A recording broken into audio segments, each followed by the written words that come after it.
was $5.14 million. The attendance was 17,628, sold out. Fight of the night was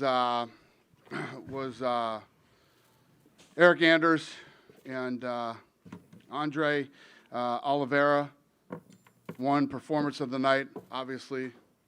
A lot. You still in here? Yeah. You got it, kid. You won the $50,000. Yeah. Yeah, you. Congrats. And Steve Ersick, that kid came in, fought a top 10 guy. Didn't finish, didn't whatever, but what a badass performance by him. I'm going to give him $50,000 too because he's a stud. Go ahead. What do you got? I mean, obviously got to start with Amanda, a fantastic performance by her. She looked amazing all round, Yep. Wrestling, striking, and then obviously announced her retirement. I'm curious about your immediate reaction to her performance and the fact that she's decided to walk away. Yeah, first of all, she looked incredible. An amazing performance, completely shut her down. I think one of the guys were telling me tonight that it was the most punches landed or something like that. So she broke 2 records tonight. I think that was the most punches she's ever landed, and I think she passed Sarah McMahon tonight for takedowns. So more records for her, and I'm not shocked that she retired. I've been saying for a while she's made a lot of money, and her life is a lot different than it was 10 years ago. It's kind of weird, right? Because obviously she's achieved everything. She's done it all, but it's looking so easy for her, It's Yeah. like she could continue beating these girls and making more money. Are you happy that she's walking away? Are you happy to see her go away? Or do you think, come on, there's probably a couple more for you? Well, I got to take it the same way I took Lorenzo retiring. No, I wasn't happy when Lorenzo retired either, but he said, you know what, this is what I want. Be happy for me. So this must be what Amanda wants, so then I'm definitely happy for her. Would I like to see her stick around and do some more? Absolutely. I love the kid. She's been incredible to work with. She's such a good human being and a great champion. And obviously the greatest female fighter of all time. I'd love to keep her around, but if she's ready to go, then you got to be happy for her. I mean, with her retiring, this only just came to me, but with her retiring, the featherweight title, could that potentially retire with her? It's a division that hasn't really got that many females in it, or are you going to just try and keep it going, keep trying to sign new talent? The answer is probably yes. I mean, I don't make these decisions right after a fight. She told me when she walked over to the side of the cage that she was retiring, so yeah, I don't know, but it makes sense. And Charles Oliveira, counted out by a lot of people. 100%. Dariush comes in there, first round finish, looked great with the head kicks. I mean, this guy really is one of the best lightweights of all time, probably. I agree. Yeah, incredible performance, especially against, Beneil, who a lot of people thought was going to win this fight. And, yeah, incredible. Yeah. Last one for me. A barrier fell down, nearly on to Mike, actually. I'm curious if you heard about that. Was anyone hurt? It was during his walkout, and no, nobody was seriously hurt. A couple minor injuries. The arena handled it immediately. Roped it off, got security up there, moved people to better seats, and handled it like a bunch of pros. So, is that just another time that someone comes and tells you something's happened, and you're like, oh shit? And we just keep. Is this just another incident where someone tells you, hey, a barrier's fallen down, and you just have to go, okay, well, let's roll with it? Well, you guys have no idea all the stuff that goes on behind the scenes every single Saturday. So this is just, this played out on the other side of the curtain, and you got to see this. But there's stuff that happens every single Saturday, and we deal with it on the fly every weekend. Thanks, Dylan. Yep. Is there a health update on Chris Curtis? Is there a what? Health update on Chris Curtis? Second fight in a row, he got a headbutt. Yeah, he's okay. We haven't heard. There's no. We got Irene Aldana out of here immediately to go to the hospital, get checked out. But yeah, we don't have anything. Haven't heard anything negative. At the press conference on Thursday, you said at the time it made sense for the winner of Charles and Beneil might fight Islam. Islam obviously tweeted at Charles after his win. So right. At what point do you have to sit down and decide what is next? Tuesday. So in that same conversation, you're going to figure out what's next for the bantamweight title too, I would imagine. Now that we got a lot of things to work on Tuesday now. Would it be safe to say that Juliana would be at least part of that fight? It would make a lot of sense. And the final one for me, unrelated to this fight card, I believe you guys are doing a fight card on Mexican Independence Day, correct? That's what the word is. That's what all the reporters are telling me. At the T-Mobile Arena, would it make sense to have Alexa Grasso on that fight card? Yeah, it probably would, yeah. A bunch of other Mexicans, too. Appreciate you. Yep. Dana over here. Dana, right in the middle. Hi. Looked like it was a great event tonight, just with everything that unfolded. And you guys have been back to Vancouver now twice in a row as far as Canadian cards go. Do you see this as sort of an annual destination just with the reception? And, I mean, you heard the pop for Charles tonight, who's not even Canadian. You must be pretty encouraged by that. I agree. It's like we were in Brazil. I mean, from the first time he walked out at the press conference to tonight, obviously loved. Yeah, and listen, I love Vancouver. Vancouver's awesome, but this is Canada. This is what it's like everywhere we go in Canada. Canada has been a very good, place for us to go. This country's been very good to us since the beginning. And yeah, we're going to move around, but Vancouver's always going to be a destination. This arena treats us well. The city's been great. The people in Canada are the best. I mean, there's not a lot of negative things you can say about coming to Canada. We did a $5.14 million gate, sold out 17,628. I mean, it just cha-ching, cha-ching, cha-ching. I mean, everything about this country is awesome. What about Mike Malott? He really stole the show this week, in my opinion, with his interviews. He did a lot of media. He was sort of thriving under it, and he goes out there and gets, an A-plus performance, finishing. And being Canadian didn't hurt either. Well, that too. That brings me to my next question. Do you see Mike as someone that you'll use going forward to put on these Canadian cards? Because it seems like the fans really connect with them. Listen, you can come on to the Contender Series, and that's a big step up. You have to perform that night, right then, right there. You have to show us what you got. It's another whole different level when you come into your home country, you're on the main card. You have to go in and deliver. He absolutely, positively showed us who he is tonight. And the answer to your question is yes. This kid's for real. And just last one for me. I know it was down between Vancouver and Calgary. Is Calgary a place you're going to revisit, or do you see yourself going somewhere else? We're going to go everywhere. But the place that makes. Go ahead. I was just going to say Toronto. I mean, a lot of the fighters that were on this card are from Ontario. Do you see Toronto as a possible destination just with everything that's going on? You said yes, so I'm taking it. Yes, sir. That's where we should go next. All right. Thank you, Dana. Yep. And just to circle back to Amanda, obviously a legendary career. Do you have, any favorite memory, maybe a favorite fight of hers that you enjoyed, or maybe a behind-the-scenes anecdote you can share? Not really. It's just every time I've ever dealt with her, she's one of the greatest human beings ever. I like her very much, not only as a fighter, but as a human being and as a friend. Her and I have had a very good relationship her entire time here. I'm happy for her, and I'm happy for her family. And, without sounding condescending, I'm very proud of her and what she's accomplished. Yeah. Do you feel like this is one of those retirements that's going to stick? What? Like, do you think? Oh, yeah. Oh, she definitely, yeah. Listen, everybody spins every fucking thing I say. So, I kind of felt this. She's made a very good living. She's got a lot of money. She's going to be good.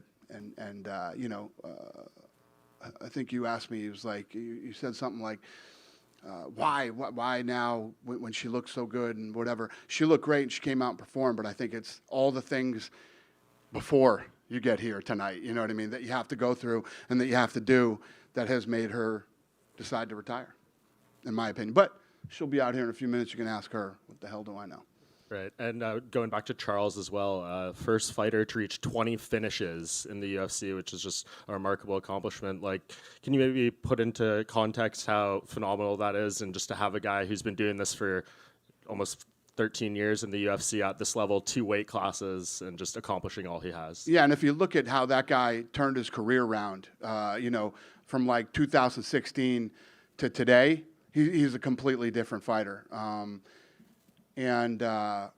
What he has accomplished in the last however many years it's been is unbelievable. What is it, like 7-8 years? I mean, it's amazing what he's done, and he looked like a world beater tonight. And I'm excited for him and Islam to fight again. So that's what you're leaning towards? No, I mean, I'm just saying it's the thing that makes sense. I'll tell you on Tuesday. But yeah, I mean, let's not play games. That fight makes sense. That's the fight that should happen, and I'm excited to see it again. How much of Islam's input do you take into that? I know you and Mick and Hunter and Sean will get in a room and talk about it, but he said, I think yesterday to Daniel Cormier when they did an interview, like he wants to fight a fresh opponent, the idea of doing another rematch right now. If he tells you that and says maybe look at Gaethje and Poirier or something like that, do you take that into consideration? There's a lot of things that go into consideration for the next fight. I mean, I'm sitting here talking to you about him right now. I don't even know what's wrong with him. He's in medicals. I don't know where he's at. I don't know what he's got planned over the summer. The list goes on and on of things that factor into how fights are made. So, but I'm just telling you right here, right now, that, it's a fight I'd like to see again. Yeah, and just last thing for me, I don't know if you saw the kind of viral clip of Conor McGregor at the NBA Finals last night, and how apparently that second punch sent the mascot to the ER or something like that. What do you make of that whole? I saw the Deontay Wilder one too. What's up with mascots wanting to get punched in the face by professional fighters? What do you expect? You want to get punched? I mean, what are those mascot things made out of? Unless you're like the Golden Knights mascot, I wouldn't be. I don't even know what the hell he wears, but I'm assuming it's a metal helmet. I wouldn't have professional fighters punching me in the face if I was a mascot. And doesn't seem like the brightest thing in the world. Actually, just last thing. Speaking of the Golden Knights, obviously you have deep ties in Vegas. If they're able to get this last one and win the Stanley Cup, what do you think that kind of? It's so huge for the city. For people that don't live in Vegas and don't understand. It's huge in Vegas, huge. It's almost like Canada, man. I mean, as big as hockey is here, that's how big the team is in Vegas. So it's obviously incredible for the city, and yeah, it's great. I'm happy for him. Dana, yeah, obviously 5 Canadian fighters winning on the card, a bunch of them big underdogs too, seemingly. Just thoughts on all of them kind of rising. Like, what was it about this show that made they kind of seem to ride this wave and feed off each other?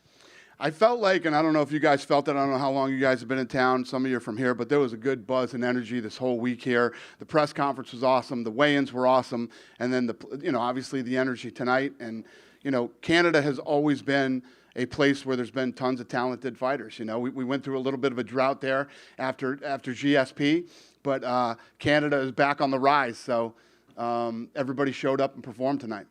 And what do you think a show like this does in terms of further fostering talent that's up and coming here?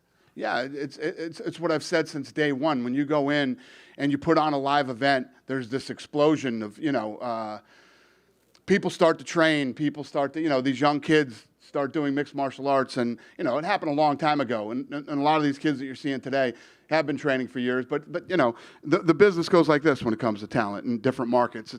It'll be hot when we had nobody from Mexico. We almost had 4 champions at the same time tonight. So, just the way that it rolls. When we first went to Australia, we had Elvis Sinisic. Now, some of the greatest talent in the world is coming out of Australia. So. And then just last about Charles, the crowd's going nuts for him all week. What is it about him that resonates with so many people? Like you say, a Brazilian in Canada, and he's getting a crazy pop. Well, it's like we were just talking about. If you look what the guy has done since 2016, he's completely turned his career around. He's one of the nicest human beings in the world. He's fun to watch fight. He finishes. He goes for, if he'll stand and bang with you, or he'll go to the ground and try to submit you. He's a fun guy to watch, and he's a great person. So why not like him? Dana, just one over here to your left. Yep. Thrilling night for Charles Oliveira means a very disappointing night for Beneil Dariush. He had said over the week that he had been assured a title shot if he wins. What sort of role do you see him playing in the lightweight division coming off of this loss? I don't know. He just lost. I have no idea. This is one of those things for him. He's been waiting for this opportunity. He's got to go home, get with his team, get with his family. There's a lot that plays out on his side on what he wants to do next and where his head's at. And then we'll figure that out. But I don't even talk about that stuff the night of the fight. The guy just lost probably the most heartbreaking loss in his entire career. So he's got a lot of stuff he needs to deal with mentally, emotionally, and whatever else. Thank you. Yep. Dana, right here in the middle. Just a couple quick ones. August 5th, there's been talk of a Nashville card. Is that official? What'd you say? August 5th, there was talk of a Nashville card. Is that official? Did we announce that? Don't think you have yet. Probably not official yet then. And Justin Gaethje did an interview recently where he talked about the BMF title, and he said, that's the promotion kind of throwing us a bone. They treat that like a title, and he talked about perks, maybe pay-per-view points. Is that more than just bragging rights? Does the promotion treat the BMF champ as a champ? Well, you guys know how this whole thing started. We had that Masvidal Diaz fight. It made sense. It was fun. And then we're in the matchmaking room again, and we started talking about this fight, and it made sense again. And it's fun with both of these guys. So we did it. Thank you. Yeah. What do you want me to? What's the question for me? Are there he's pay-per-view asking if points and stuff like that involved Without in going it? into specifics, I know you can't talk contracts or anything, but Well, I could. I just don't want to. but are there perks beyond just bragging rights? Listen, they're a main event on a pay-per-view card, and I'm sure they're both going to do very well. Fair Yeah. enough. Thank you. Dana, right here. Yep. There's been a recent resurgence in Irish mixed martial arts with Conor on The Ultimate Fighter, Ian Gary breaking into the welterweight rankings, and outside of the UFC, we've got multiple world champions as well. Yep. When is the right time for you to come back to Ireland? It seems like a real good time right now. That's a great question. You know, we're just getting back to Canada, and we're 2 hours away. You know what I mean? When you think about where the world has been for the last, 3 years or whatever it's been, there's so many places for us to still get out to that we haven't been to in a while. But Ireland is definitely one of them. I mean, one of the greatest events I've ever been a part of was in Ireland, the night that Conor won that fight there, and literally the entire stadium threw their beers up in the air, and it was one of the coolest events I've ever been to. So Ireland is a place that we definitely want to get back to, and let's see what happens with Ian and what we can do there. There was rumors that you tried to book the Tree Arena for the end of this year, possibly the start of next year. There's lots of rumors about us booking arenas right now. I want to go back to Ireland. Thank you. Yes. You good? One final one. Have you Yeah. talked to Juliana after? Because No, I bet she's really pissed off right now, though. I can just imagine. She's probably running around Vancouver like a lunatic right now. she's been tweeting a lot. I bet she has. Yeah. Yeah. No, I don't want to run into Juliana. Yeah. Is there any movement on the Colby Covington and Leon Edwards fight? Nope. Thanks for asking. Have a great night. Thank you, Canada. We appreciate you.